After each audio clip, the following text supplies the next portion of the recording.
Baklita! With Tita Cora and Kapitana Sisa. Same, pero iba. We are number 106.7 Energy FM. Panggawag mong sabihin radyo, sabihin mo.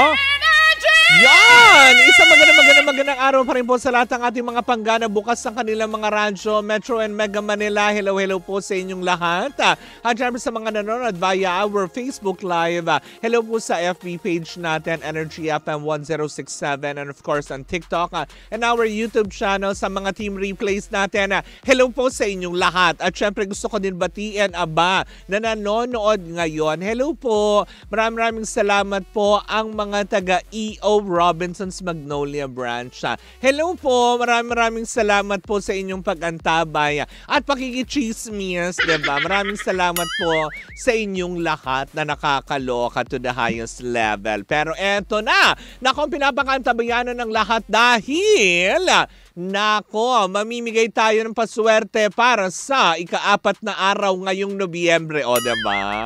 Matapos magsindakan, biyaya na naman ang maninindak. Wow, gusto mo yun? Gusto ko yun, diba? Para sa ating Pangga Bingo Plus Panalo!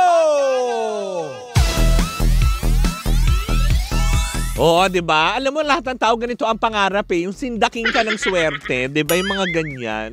Diba? Hindi yung sindaking ka ng kung anong problema. Pero kung ganito din naman ang sisindak sa'yo, sige, by all means, diba? Tatapatan mo talaga to the highest level. Pero, in the meantime, mga panggan, ako, ito na pagkakataon mong mag-uwi ng 500 pesos. Both on air and online. Ako, wala kayo ba pwedeng gawin kung hindi tandaan lang ito dahil papaikutin na natin ang ating ruleta para malaman natin ang ating Bingo Plus Lucky Card for the day para sa programang Baklitas ang dapat inyong tandaan at pakinggang maigi. Kaya bingbing, paikutin na ang ruleta. Oy! Ikot-ikot lang, ikot-ikot lang, ikot-ikot lang, ikot-ikot. Ayan, ako talaga nga naman suwerte. Ang ating lucky card for the day ay King of Hearts. O, diba? Tatandaan nyo po at pakinggang maigi. King of Hearts po ang natapatan na lucky card for the day para sa programang Baklitas yan. Kaya lagi po ninyong tatandaan ang King of Hearts. O, dahil mamayang gabi, magbibigay ng hudyat si Kuya Chico kung saan at kailan kayo pwedeng tumawag dahil alam mga programa naman ang kanyang paiikutin sa kanyang ruleta para sa ating Pangga Bingo Plus Panalo, diba? Kung matapat man ang ruleta sa programang Baklitas, kailangan ninyong masambit ang King of Hearts para makuha ang 500 pesos na premyo on air plus 500 pesos online. O, diba? Ganyan kagalante ang Bingo Plus. Bakit ba? O, diba? Gusto nila happy kayo lagi. Diba? Magiging masaya ka na rin lang naman, diba? Todo-todo na. Hatid yan sa atin ang Bingo Plus. Diba? Na nakakaloka. Kaya kung wala ka pang Bingo Plus app sa inyong mga cellphone, mag-download na po kayo ng mga Bingo Plus app dahil available yan in App Store and Google Play Store. Diba? Kung saan nga naman pwede nyong ma-enjoy ang kanilang latest game na Pinoy Drop Ball. Nakikita nyo kanina si Kimi, diba? Si Kim Chu ang kanilang endorser para sa ating Pinoy Drop Ball na kung saan naman marami na ang nag-i-enjoy. Pero paalala pa rin po natin sa lahat that gaming is 21 years old and above. Keep it fun. Game responsibly. At syempre dito na po muna natatapos mga pangga ang ating Pangga Bingo Plus Panalo at hindi yan sa atin ang Bingo Plus. Bingo sa saya plus sa panalo. Dapat ganun kata. Kung nandito si Tita Cora, sasabihin na naman niya si UA. But anyways, mga pangga, maraming salamat. Tandaan nyo sa programa ng Baklitas, King of Hearts. Yan ang mga dapat ninyong tandaan. Sayang ang 500 pesos. Kaya wag kang paano-ano dyan. Diba? Well, in the meantime, mga pangga, ako sa ngalan pa rin ng aking partner na si Tita Cora. Eto pa rin ang Baklitas. Woo! Eto na ang chika ko for today's video. Nako, di ba napapabalita kamakailan lamang, di ba? Yung patungkol dun sa Showtime na binibigyan na nga lang daw na parang palugit sa GMA7. Pero mukha yatang ang chismis na ito ay dito na matatapos. Bakit? Sa mamamagitan kasi mga pangga, di ba, ng balitang ito, mukha yata matutuldukan ng isyong sila ay tsutsugin sa GMA7. Bagkus ay mukhang yayakapin pa ng husto. Gusto ko yun. Gusto ko ng yakap na mahigpit. Yung mahigpit na mahigpit. Yung magkukulay violet ako gano'n. Yakap hindi ko sinabing sakalin mo ko. Pero yun na nga, dahil nga, diba, sa katatapos lamang na season ng Pinoy Big Brother House, mukha daw yata ang pagbubukas muli ng controversial, hindi kilala. Anong controversial? Hindi naman controversial. Well, actually, naging controversial nga naman dahil nga naman sa, alam mo, katatapos na lang na PBB, yung winner nga, diba, ini-issue nila.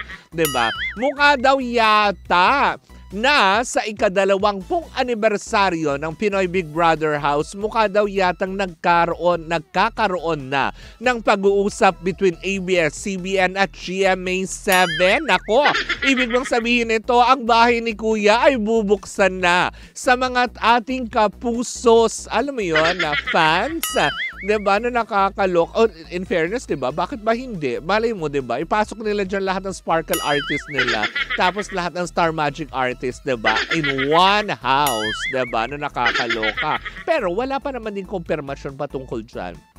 Pero, nagbigay lang ng hint etong si Bianca Gonzalez, diba? Sa pagtatapos nga at sa closing ng, alam mo yun, latest season ng Pinoy Big Brother House na papakaantabayanan daw natin ang ika-20 anibersaryo ng Pinoy Big Brother, diba? Sa pagbubukas muli nito. Kaya marami tuloy ng question, So, ibig sabihin ba nito, diba? Nasa GMA na natin mapapanood ang paborito natin at kinakiliwan nating PBB. Why not? Ang chika pang akin nasagap, mukha daw yatang alisin na doon sa lumang bahay at lilipat, diba, ng bahay. Sa Camellia kaya? Chayla. Diba? Malay natin, diba? Ililipat daw sa penthouse ng Will Tower. Char lang. Hindi natin alam, pero maugong ang usap-usapan na mukhang mas palalakihin, mas papasayahin, diba? Kumbaga mas i-upgrade daw. Dahil nga syempre 20th anniversary nga naman ng Pinoy Big Brother. Diba? Magandang balita ito. Ibig sabihin, it's a big collaboration. At hindi na rin to, alam mo yun, malayong mangyari dahil nga sa sunod-sunod na collaboration nila, diba? Like yung pelikula na lang na ilalabas ngayon ng ng Kat Den, 'di ba? Na nakakaloka, 'di ba? Ni Catherine Bernardo and Alden Richard dahil collaboration din niya ng GMA7 at ng Star Cinema, 'di ba? Yung mga ganung aspeto, 'di ba? Kaya nga naman hindi na imposible ngayon, lalo pa si Catherine Bernardo nakaapak na nag-guest na kay Tito Boy sa GMA7. So malamang sunod-sunod na ito. Kaya 'di ba yung sinasabi nga nila na porsigido nga daw yung Tape Incorporated na makuha muli yung time slot sa Showtime, mukhang chismis lang yon at walang katotohanan. Posible siguro makabalik din sila, kaya lang siguro bibigyan sila ng ibang time slot. Or, 'di ba, hindi natin alam kasi wala naman din tayo doon sa usapin. 'Di ba? Usapin. Sa usapan ano ba 'yan, nakakaloka. Kaya 'di ba, wala tayong dapat, alam mo 'yon, na isiping, alam mo 'yon, stressin yung sarili natin. Pero sabi nga nila, kung idea man ito at binubuo na ngayon ang collaboration na ito ng GMA7 at ng ABS-CBN para sa ika-20th anniversary ng Pinoy Big Brother, then so be it, diba? Walang masama, diba? It's about time na ma-experience din naman na ng lahat, hindi ng kapamilya, ng kapuso, ng kapatid, kung ano-ano man, diba? Kabebe, ganon! Parang ang pangit nun. Kabebe! Yan na itatawag namin ngayon sa lahat ng mga support na sa pagbaklita sa Kabebe! Gano. Kabebe o diba? Nakakaloka yun. Para naman tulya-tulya yung kabebe, ganon. Kasi nga diba, kailangan natin ng kabibe o diba? Justify mo, bakla! Ganon. But anyways, nako mga banggaya po muna ang magandang balita na ating nasagap. Kung totoo man ito, alam mo yun, talagang maganda nga itong proyektong ito na gaganapin at hindi malayo na mangyari ito, diba? Basta alam mo yun, na bukas lang naman ang pag-uusap nila diba? Pero magandang idea yun, no? Ipasok nyo yung mga sparkle artist nyo dyan, tapos pati yung mga Star Magic, diba? Yung mga ganun. Para naman lahat ng mga sumusuporta sa kanila, mapanood sila at makilala ng husto sa loob ng bahay ni Kuya. Malay nyo, imbitahin ang baklitas. Riot ang bahay ni Kuya. Diba? Sigurado yan. But anyways, mga banggayan po muna ang ating chikahan on a Monday morning. Bukas po makakapiling na natin ang nag-iisang pambansang akab na si Tita Cora. Dahil matapos siyang magtabas ng talahib sa farm. Diba?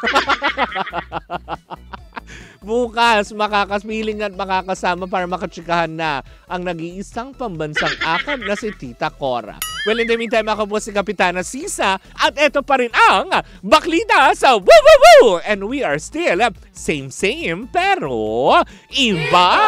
Tuloy-tuloy pa rin po ang ating tugtugan. Siyempre, dito po lamang yan sa number 106.7 Energy FM. Panggawag mong sabihin radyo, sabihin mo...